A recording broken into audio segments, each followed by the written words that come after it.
हाय दोस्तों, स्टडी ज्ञान दर्शन में आपका स्वागत है। आरओ भाग 1 एनसीईआरटी क्लास 11th का पार्ट 2 मीरा। क्वेश्चन आंसर मेरे तो गिरधर गोपाल दूसरों न कोई पार्ट का नाम है। अब इसके क्वेश्चन आंसर करेंगे, एमसीक्यू और वन लाइनर भी करेंगे, जो कि केंद्रीय विद्यालय पीजीटी भर्ती के लिए भी बहुत इंपॉर्टेंट है और केंद्रीय विद्यालय विद्यार्थियों के लिए भी बहुत ज़्यादा इंपॉर्टेंट है। ऐसे क्वेश्चन काफ़ी पूछे जाते हैं एग्जाम में घुमा फिरा के। तो पहला क्वेश्चन है, मीराबाई ने अपना पति किसे स्वीकार किया है? राम, कृष्ण को, विष्णु को, शिव को? तो उन्होंने कृष्ण को स्वीकार किया है। कृष्ण की वह दीवानी थी, कृष्ण के लिए वह दिन रात उनके में वह मग्न रहती थी, उनके गीत गाया करती थी। प्रश्न 2 है, मीरा के गुरु कौन माने जाते हैं? बल्लभाचार्य, कवि तुलसी, कवि रैदास, कबीर संत? कवि रैदास माने जाते हैं। अगला प्रश्न है, इसमें प्रश्न 2 है, विष का प्याला राड़ा भेजिया पिबत मीरा हंसी में कौन सा अलंकार है?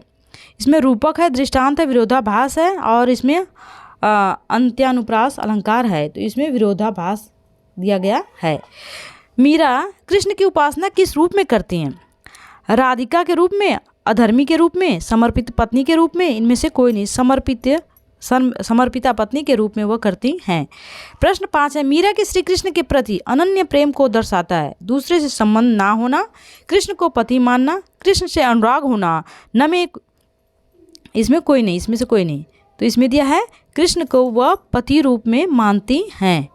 प्रश्न अगला है, प्रश्न 6 है, तारो मोही में तारो शब्द का क्या अर्थ बताया गया है?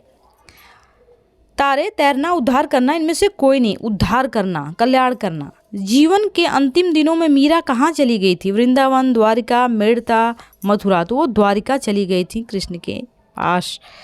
मीरा के पद 1 में प्रेम बेली में कौन सा अलंकार है? छेका अनुप्रास, उत्प्रेक्षा, अनुप्रास, उपमा है या रूपक है? तो इसमें कौन सा है? इसमें रूपक दिया गया है।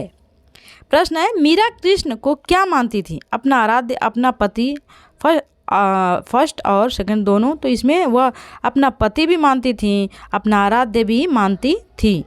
मीरा की कविता में किसकी गंभीर व्यंजना है? पीड़ा की, प्रेम की, करुणा की, भाव की?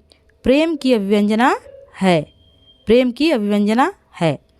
प्रश्न 11 है, इसमें है प्रश्न 11 में, मीरा के पद किसके द्वारा संकलित संपादित हैं? सुमित्रा नंदन पंत, नरोत्तम दास, स्वामी केदारनाथ सिंह, जयदेव सिंह? तो इसमें नरोत्तम दास द्वारा है। मीरा को विष का प्याला किसने दिया था? राड़ा, पिता, सखी, पति? राड़ा ने भेजा था, उनके देवर ने भेजा था। कुज की कहानी में कौन सा अलंकार है? कुछ की अनुप्रास है, पूर्णोक्ति है, यमक है, रूपक है? तो इसमें अनुप्रास दिया गया है।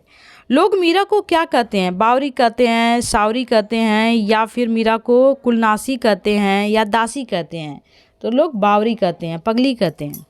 मीरा के अनुसार ज्ञान प्राप्ति का साधन क्या है? सत्संग है, बड़े लोगों का संसर्ग है, आम आदमी का संगत है? इनमें से कोई नहीं, तो सत्संग है। सत्संग के माध्यम से ही यहाँ वहाँ लोगों के यहाँ जाती थी और कृष्ण की ही गीत गाया करती थी। मीरा के काव्य की भाषा मुख्यतः क्या थी? अवधी, बुंदेली, राजस्थानी, ब्रजभाषा? राजस्थानी उनकी भाषा थी। प्रश्न 17 है, मीरा भक्ति काल की किस धारा की कवित्री थी? सगुण है, निर्गुण है और फर्स्ट सेकंड दोनों है? तो वो सगुण धारा की थी। किसकी थी? सगुण धारा की थी।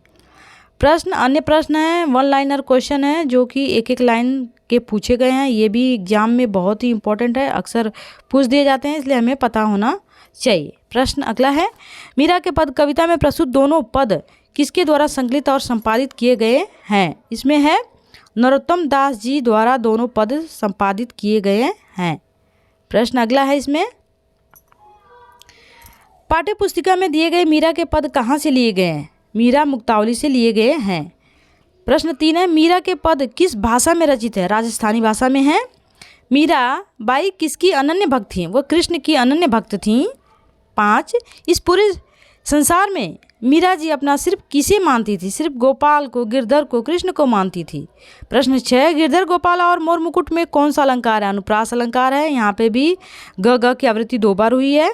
प्रश्न 7 है, मोर मुकुट कौन धारण करता है? ये श्री कृष्ण धारण करते हैं। मीरा ने अपने आराध्य देव की क्या पहचान बताई है? जिनके सिर पर मोर मुकुट है वही श्री कृष्ण हैं, क्योंकि मीरा को श्री कृष्ण ही अधिक प्यारे हैं।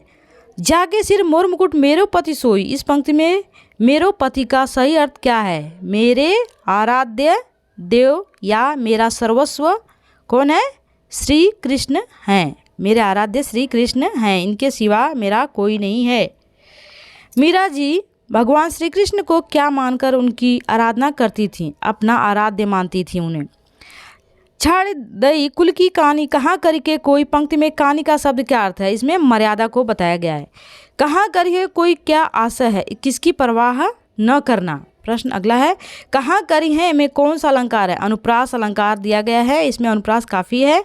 मीराबाई अपना अधिकतर समय किसकी संगति में बिताती थी? साधु संतों की संगति में। कृष्ण की गीत भक्ति में वो अपना पूरा समय बिताती थी। किनके साथ बैठकर मीरा ने लोक लाज को त्याग दिया? साधु संतों के साथ बैठकर लोक लाज मर्यादा को त्याग दिया उन्होंने। मीरा ने किसके अलावा और किसकी भी सांसारिक रिश्ते नाते की कोई परवाह नहीं की? कृष्ण के अलावा वो किसी भी रिश्ते नाते की कोई भी परवाह वह नहीं करती हैं, क्योंकि उनके लिए श्री कृष्ण ही सबसे प्रिय हैं। छाड़ी दई कुल की कहानी कहाँ करी के कोई इस पंक्ति में मीरा की कौन सी भावना प्रकट होती है? इसमें दिया है मीरा की कौन सी भावना प्रकट होती है। इसमें समाज के प्रति विद्रोह की भावना प्रकट होती है। अगला प्रश्न है, मीरा ने कौन सी बेल बोई? प्रेम की मीरा ने बेल बोई थी। 19 है, कवित्री ने अपने प्रेम बेली को किस जल से सींच कर वह पाल पोस कर बड़ा किया है? वह अपने आंसुओं के जल से वह पाल पोस कर उन्होंने क्या किया है? बड़ा किया है। अगला है, कवित्री की प्रेम बेली पर अब कौन से फल लग गए हैं? आनंद के फल अब लग चुके हैं। आंसुअन जल सींच सींच प्रेम बेली बोई में कौन सा अलंकार है? रूपक अलंकार है। बैठी बैठी और सींच सींच में कौन सा अलंकार है? इसमें पुनरुक्ति। एक ही जो शब्द है दो बार आया है और दोनों बार उसका अर्थ एक ही बार है, एक ही है। दधी मथी गृह काढ़ी लियो में क्या आशय है? सार तत्व ग्रहण करना, सार तत्व को निकाल लेना। दधी मथी घृत काढ़ी लियो डारी दही छोई, इस पंक्ति में छोई शब्द का क्या अर्थ है? छोई मतलब छाछ होता है। अगला है, इसमें दधी मथी घृत काढ़ी लियो डारी दही छोई, इस पंक्ति में घृत और छोई किसका प्रतीक माना गया है? इसमें किसका प्रतीक माना गया है? यहाँ पर घृत यानी घी का प्रतीक माना गया है, घी का प्रतीक कहा गया है। अगला प्रश्न है, इसमें अगला है, मीरा के अनन्य कृष्ण प्रेम का प्रतीक है, जबकि छोई यानी छाछ सांसारिक मोह माया का प्रतीक माना गया है। प्रश्न 26 है, बिलोई शब्द का क्या अर्थ है? बिलोई शब्द का अर्थ होता है मथना, दही से मक्खन निकालना। 27 है, इस जगत में क्या देकर मीरा प्रसन्न होती हैं? प्रभु भक्ति देकर वह प्रसन्न हो जाती हैं। जगत को किसके जाल में फंसा देकर मीरा बहुत दुखी है? सांसारिक जाल में दुनिया फंसी हुई है। 29 है, क्या देकर मीरा रोती हैं? इस जगत को देखकर मीरा रोती हैं। कुल की कहानी में कौन सा अलंकार है? अनुप्रास अलंकार है। यहाँ पे 3 बार क की आवृत्ति हुई है।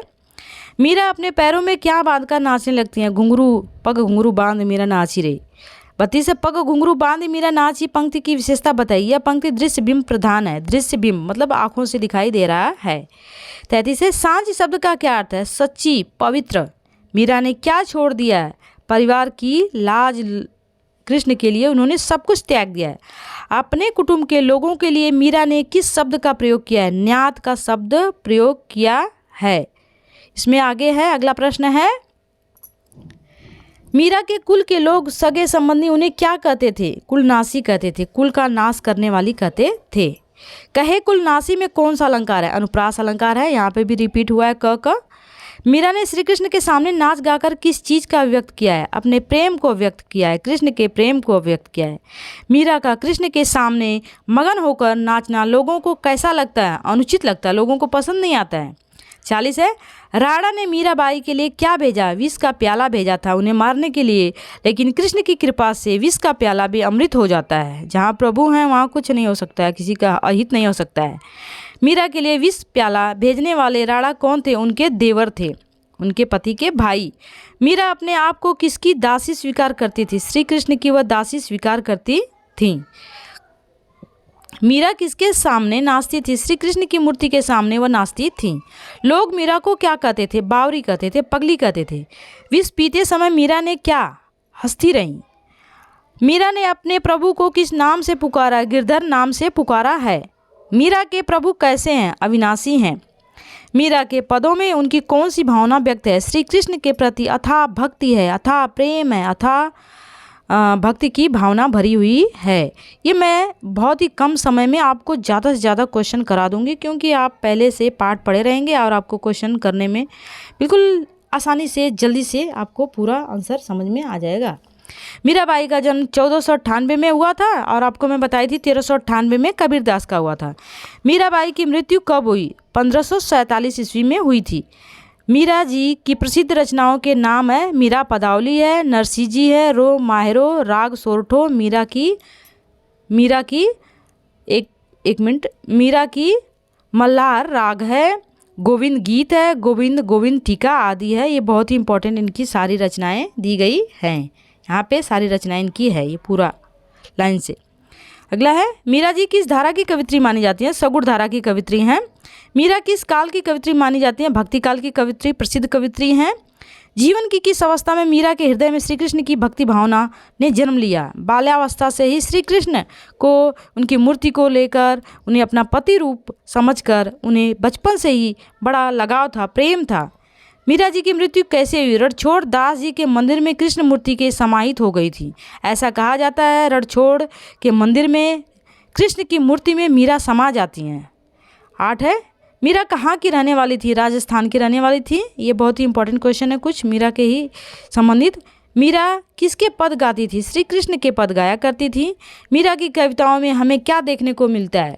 इसमें है, मीरा की कविताओं में हमें प्रेम के गंभीर अभिव्यंजना है, विरह है, वेदना है, मिलन का उल्लास है, आशा है। ये सारी चीज़ें हमें देखने को मिलती है। ये सारी चीज़ें बहुत ही इंपॉर्टेंट है, ये सारी चीज़ें हमें देखने को मिलती है। अगला है, इसमें देखिए दिया है ना, प्रेम गंभीर है, विरह है, वेदना, मिलन सब है। मीरा का अधिकतर काव्य किससे संबंधित है? श्री कृष्ण से संबंधित ही उनके सभी काव्य है। मीराबाई के काव्य में ज़्यादातर कौन सा रस देखने को मिलता है? इनके काव्य में ज़्यादातर श्रृंगार रस, संयोग और वियोग दोनों है। श्रृंगार भी है और संयोग भी है, मिलन भी है और विछुड़न भी है। ये दोनों उनके रचनाओं में मिलते हैं और सबसे ज़्यादा इन्होंने राजस्थानी भाषा में और कृष्ण की भक्ति में सराबोर होकर वह लिखती हैं, ब्रज में भी लिखती हैं। यह सभी केंद्रीय विद्यालय एग्ज़ाम पीजीटी के लिए बहुत ही इम्पोर्टेंट है, जो आने वाले प्रतियोगी परीक्षाओं के लिए है।